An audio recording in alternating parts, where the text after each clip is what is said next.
सुखदेव जी बोले, हे राजन, अपने 60,000 पूर्वजों का उद्धार करने हेतु गंगा जी को पृथ्वी पर लाने के लिए अंशुमान ने कठिन तपस्या की और मृत्यु को प्राप्त हुए। तब उनके पुत्र दिलीप राजा हुए और अपने पिता अंशुमान की तरह तप करके गंगा को पृथ्वी पर लाने का प्रयत्न किया, किंतु वे भी असफल हुए। तपस्या करते हुए उनकी मृत्यु हो गई। फिर भी गंगा जी पृथ्वी पर न आई। दिलीप के शरीर त्यागने के पश्चात दिलीप के पुत्र भगीरथ ने घनघोर तप किया। भगीरथ के तप से प्रसन्न होकर गंगा जी उन्हें दर्शन देकर बोली, हे पुत्र, तेरी क्या इच्छा है? तब भगीरथ जी बोले, हे मातेश्वरी, मेरे 60,000 पुरखे पितामह कपिल मुनि के क्रोधाग्नि में जलकर भस्म हो गए। उनके उद्धार हेतु आप पृथ्वी पर पधारें, आपकी कृपा होगी माता। भगीरथ के वचनों को सुनकर गंगा जी बोली, हे भगीरथ, मैं पृथ्वी पर चलने को तैयार हूँ, किंतु मेरे आकाश से गिरने पर पृथ्वी रसातल को चली जाएगी। दूसरी बात यह है कि मेरे जल में पापी जन अपने पाप को धोकर पाप मुक्त होंगे। मैं उस पाप को कहाँ धोऊंगी? तब राजा भगीरथ बोले, हे माता, मैं श्री महादेव जी की स्तुति करूँगा। वे आपके वेग को सहन करने में समर्थ हैं। हे माता, जिस तरह पापी अपने पाप को आपके जल में धोकर पाप में करेंगे, उसी तरह हरि भक्त साधु जन एवं हरि ऋषि तपस्वी भी आपके जल में स्नान करेंगे। उनके स्पर्श मात्र से पापियों का पाप रूपी मैल आपको प्राप्त नहीं होगा। तत्पश्चात गंगा जी अंतर्ध्यान हो गई। तब राजा भगीरथ भगवान शिव जी का तप करने आरंभ किया। भगवान रुद्रदेव ने प्रसन्न होकर भगीरथ को दर्शन दिया और बोले, हे राजा भगीरथ, मैं तुम्हारे तप से प्रसन्न हूँ, वर मांगो। भगीरथ बोले, हे भगवान, कपिल मुनि के क्रोध से मेरे 60,000 पूर्वज जलकर भस्म हो गए। उनके उद्धार हेतु मैं गंगा जी को पृथ्वी पर लाना चाहता हूँ। आप उनके तीव्र वेग को अपने मस्तक पर धारण करें। शिव जी ने भगीरथ के वचनों को मानकर गंगा जी को अपनी जटाओं में रोक दिया और भगीरथ द्वारा पुनः प्रार्थना करने पर अपनी जटा की एक लट खोल दिया। तब आगे आगे भगीरथ जी और पीछे पीछे से हर हर करती गंगा जी चल पड़ी। उनके पवित्र जल का स्पर्श पाते ही भगीरथ के 60,000 पुरखों का उद्धार हो गया। तत्पश्चात प्रयाग होते हुए गंगा जी पूर्व दिशा में चली गई। हे राजा परीक्षित, तब से गंगा जी नित्य करोड़ों पापियों के पापों को निरंतर धोती आ रही हैं। उन्हीं धर्मात्मा भागीरथ के वंश में राजा ऋतुपूर्ण हुए, जो राजा नल के परम मित्र थे। ऋतुपूर्ण ने राजा नल को जुआ खेलने की विद्या सिखलाई और नल ने उन्हें घोड़े पर चढ़ने की विद्या सिखलाई।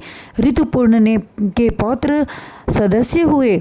एक बार सुदास वन में शिकार खेलने गए और एक असुर को मार डाला। असुर के भाई ने राजा सुदास से बदला लेने का निश्चय किया।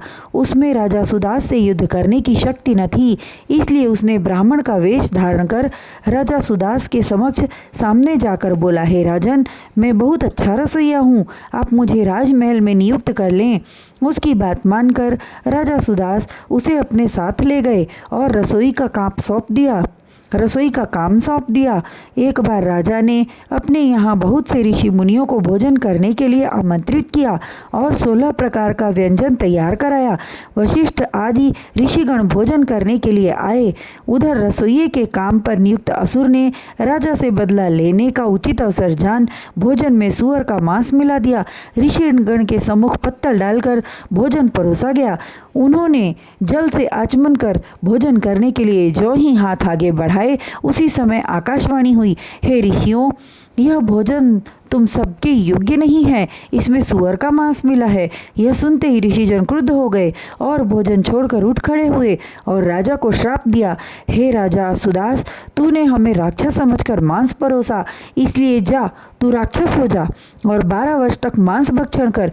ऋषियों द्वारा श्राप सुनकर राजा सुदास बोले, हे ऋषिराज, मेरी जानकारी के बिना किसी ने भोजन में मांस मिला दिया, मेरा कोई दोष नहीं है, फिर भी आपने मुझे श्राप दिया, इसलिए मैं भी आपको श्राप देता हूँ। यह कहकर उन्होंने वशिष्ठ को श्राप देने के लिए जो ही हाथ में जल लिया, उसी समय उनकी पत्नी ने आकर उन्हें रोक दिया। तब उन्होंने वह जल अपने पैरों पर डाल दिया, जिससे उनके पैर काले हो गए। हे राजा परीक्षित, ऋषि के श्राप के कारण राजा सुदास की बुद्धि राक्षसों के समान हो गई, जिससे उनका नाम कल्माषपाद हुआ। एक दिन वन में एक ब्राह्मण एवं उसकी स्त्री को विहार करते देख कल्माषपाद ने ब्राह्मण को पकड़ लिया। ब्राह्मणी के निवेदन करने पर भी वह न माना और ब्राह्मण को खा गया। तब ब्राह्मणी ने उसे शाप दे दिया, हे कल्माषपाद, जब तू अपनी स्त्री के से सहवास करेगा उसी समय तेरी मृत्यु हो जाएगी। धीरे धीरे 12 वर्ष का समय व्यतीत हो गया और राजा सुदास ऋषियों के श्राप से मुक्त हो गए और वापस राजमहल में आए, परंतु ब्राह्मणी के श्राप से स्त्री संसर्ग करके पुत्र उत्पन्न नहीं कर सकते थे। तब एक दिन वशिष्ठ जी का आगमन हुआ। राजा ने उनकी बहुत सेवा की। तब गुरु वशिष्ठ ने प्रसन्न होकर उन्हें आशीर्वाद दिया, हे राजन, बिना भोग किए ही तेरी स्त्री के गर्भ से पुत्र उत्पन्न होगा। उस दिन रानी गर्भवती हो गई और 7 वर्ष बाद अश्मक नामक पुत्र उत्पन्न हुआ। अश्मक का पुत्र मूलक हुआ। जब परशुराम जी सारी पृथ्वी को क्षत्रिय विहीन कर रहे थे, स्त्रियों ने मूलक को छिपा लिया। उसी से क्षत्रिय वंश चला।